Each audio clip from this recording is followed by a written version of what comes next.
Oxytocin इंजेक्शनची अवैध वाहतूक उघड, एक रिक्षा चालक जेरबंद। मालेगावहून धुळे येथे मशीनना पाणविण्यासाठी वापरण्यात येणाऱ्या ऑक्सिटोसिन सदृश इंजेक्शनची अवैध वाहतूक करणाऱ्या एका रिक्षा चालकाला मोहाडी पोलिसांनी अटक केली आहे। रिक्षा क्रमांक MH41B3459 मध्ये एकूण 10 बॉक्स 1890 बॉटल्स जप्त करण्यात आल्या। या इंजेक्शनमुळे मानवी आरोग्यास गंभीर धोका असल्याने गुन्हा दाखल करण्यात आलाय। गुन्ह्याचा पुढील तपास पोलीस उपनिरीक्षक नितीन कारंडे करीत आहेत। मशीनना पाणविण्यासाठी वापरण्यात येणाऱ्या संभाव्य ऑक्सिटोसिन इंजेक्शनची अवैध वाहतूक उघड, 50,000 रुपयांचा मुद्देमाल, रिक्षा चालक अटकेत। मोहाडी नगर पोलीस ठाण्याच्या कार्यक्षेत्रात पशूंवर अत्याचार व मानवी आरोग्यास घातक ठरणारे औषध म्हणजेच संभाव्य ऑक्सिटोसिन इंजेक्शनची अवैध वाहतूक करणाऱ्या रिक्षा चालकाला अटक करण्यात आली आहे।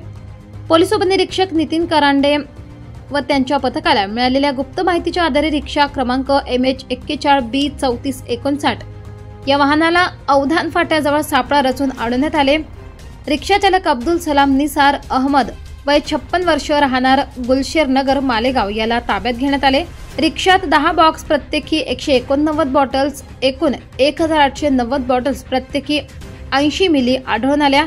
या बॉटल्सवर कोणतेही लेबल, नाव अथवा तपशील नसून ॲल्युमिनियम सील असलेले इंजेक्शन असल्याचे निदर्शनास आले। अंदाजे किंमत 50,000 रुपये व रिक्षा किंमत 87,800 रुपये असा एकूण 1,37,800 रुपयांचा मुद्देमाल जप्त करण्यात आलाय।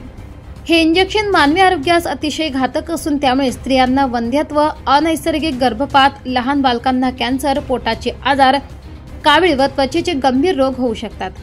या प्रकरणी पोलीस कॉन्स्टेबल चेतन झोळेकर यांच्या फिर्यादीवरून रिक्षा चालकाविरुद्ध भारतीय दंड संहिता कलम 123, 210, 274, 276 तसेच प्राणीछळ प्रतिबंधक कायद्याअंतर्गत 11(1)(ग)(12) अन्वये गुन्हा दाखल करण्यात आलाय।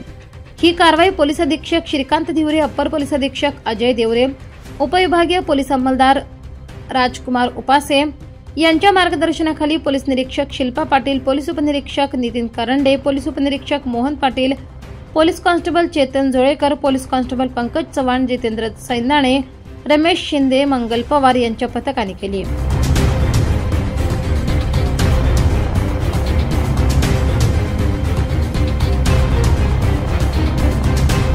24 लाईव्ह महाराष्ट्र न्यूज साठी विशेष बातमी धुळे साक्री।